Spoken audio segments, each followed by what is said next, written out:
I hereby move and nominate Senator Sherwin Gatchalian as the Senate President Pro Tempore. Mr. Presiding Officer, I move that we elect Senator Juan Miguel Zubiri as Chairman of the Committee on Rules.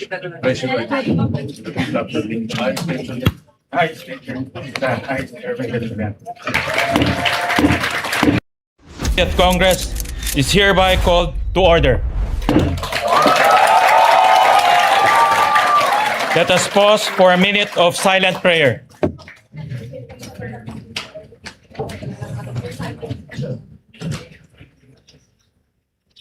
Amen. Amen. The Secretary will call the roll. Mavic, the Deputy Let it be put on record that the Secretary refused to call the roll. Let the Deputy Secretary for Legislation to call the roll.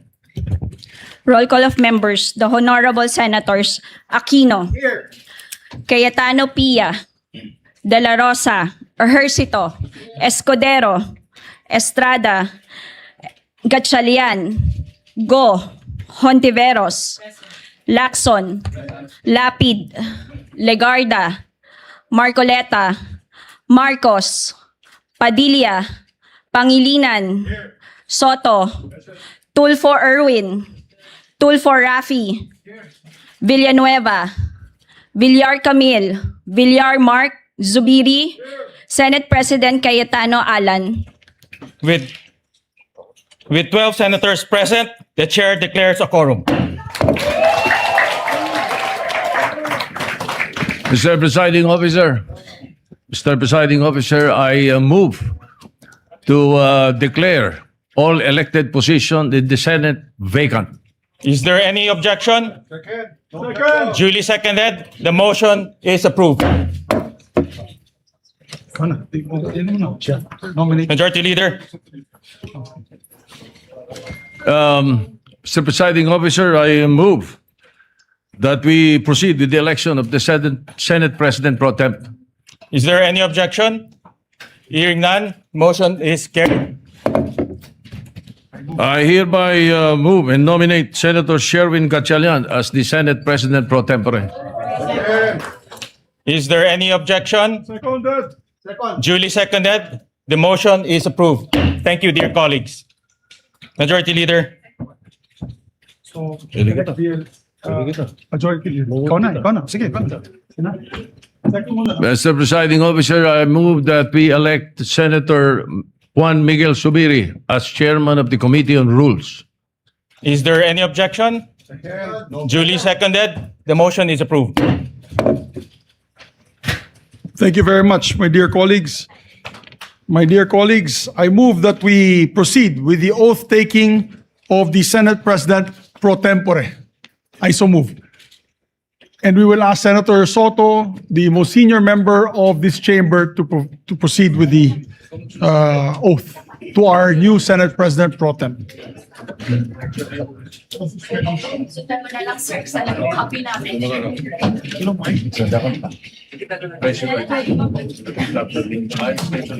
I,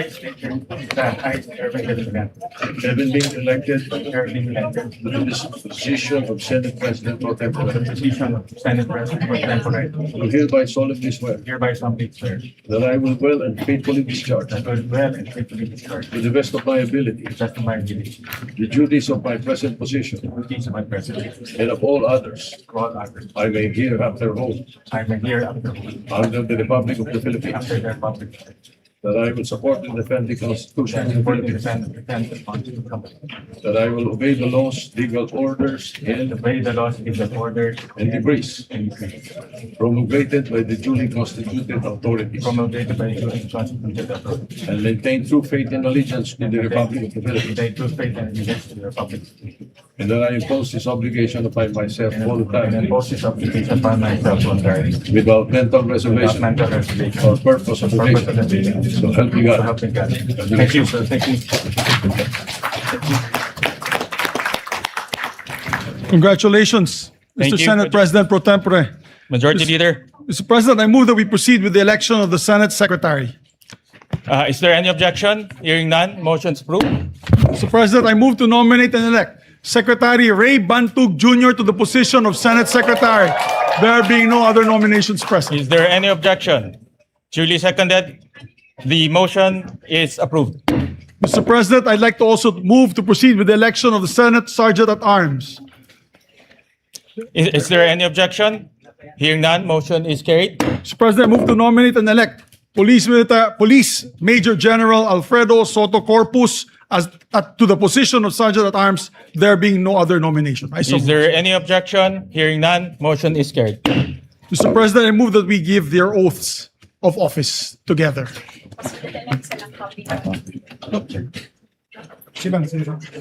Sir, sa pagitan ng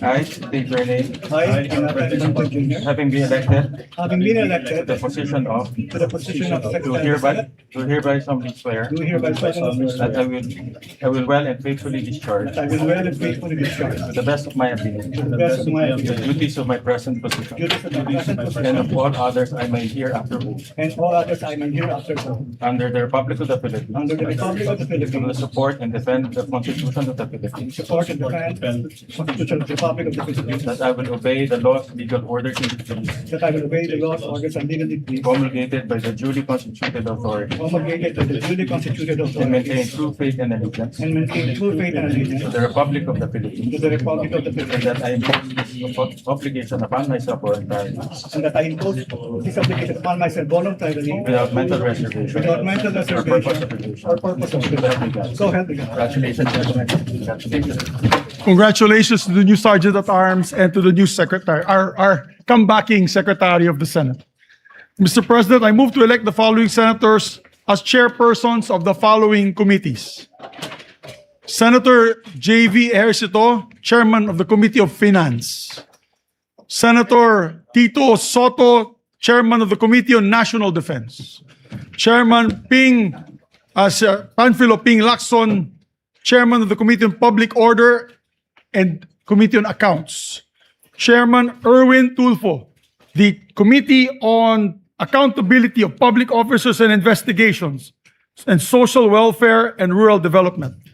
Chairman Senator Rafi Tulfo to the Committee on Public Services.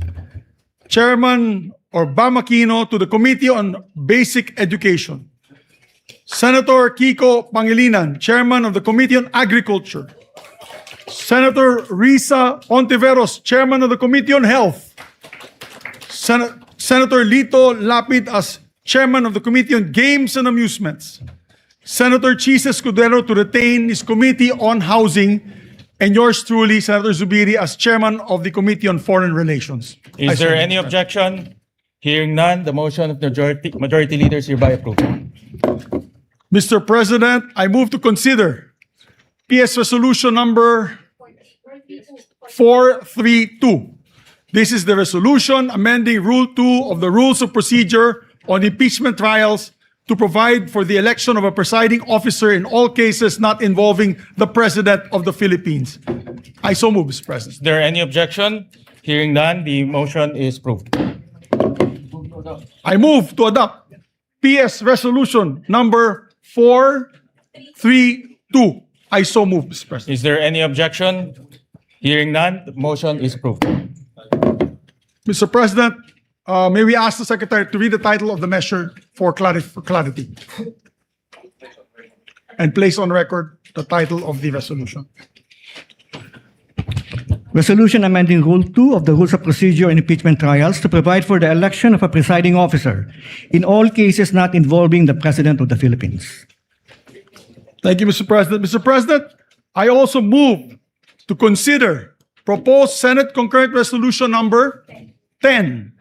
The Secretary is directed to read only the title of the resolution without prejudice of inserting the full text thereof. Concurrent resolution providing for the adjournment sine die of the first regular session of the 20th Congress of the Philippines not later than 12 o'clock midnight today, June 3, 2026. Mr. President, I move to adopt Senate concurrent resolution number 10. Is there any objection?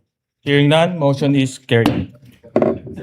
Mr. President, in conformity with the Senate concurrent resolution that we have just adopted, I move that the Committee on the Senate provided therein be composed of Senators JV Ejercito, Francis Pangilinan, and Rafi Tulfo. I so move, Mr. President. Is there any objection? The chair hears none. The motion is approved. Senators J.V. Arcito, Francis Pangilinan, Rafi Tulfo, and shall compose the committee of the Senate to inform the President of the Republic of the Philippines that the first regular session of the 20th Congress is ready to adjourn sine die. Thank you very much, Mr. President. And just for clarity, the PS resolution we earlier approved is 430. The number is 430. 430? 430. Mr. President, before we adjourn, the chair would like to state for the Mr. record President, why Majority we Leader, compelled before we today. adjourn, Yes. allow me to give a few remarks. Before we adjourn, ladies and gentlemen, the chair would like to state for the record that we are compelled to call the session to order today. After the Senate adjourned on May 26, 2026, session was scheduled to resume on Monday, June 1, 2026, and on Tuesday, June 2, 2026. But the former Senate President failed to appear in both instances. Further, Article 6, Section 16(5) of the Constitution provides that neither House shall, during sessions of Congress, adjourn for more than 3 days without the consent of the other House. The Senate has been adjourned and unable to resume session for the past 2 days, placing us on the brink of constitutional violation had we not convened today.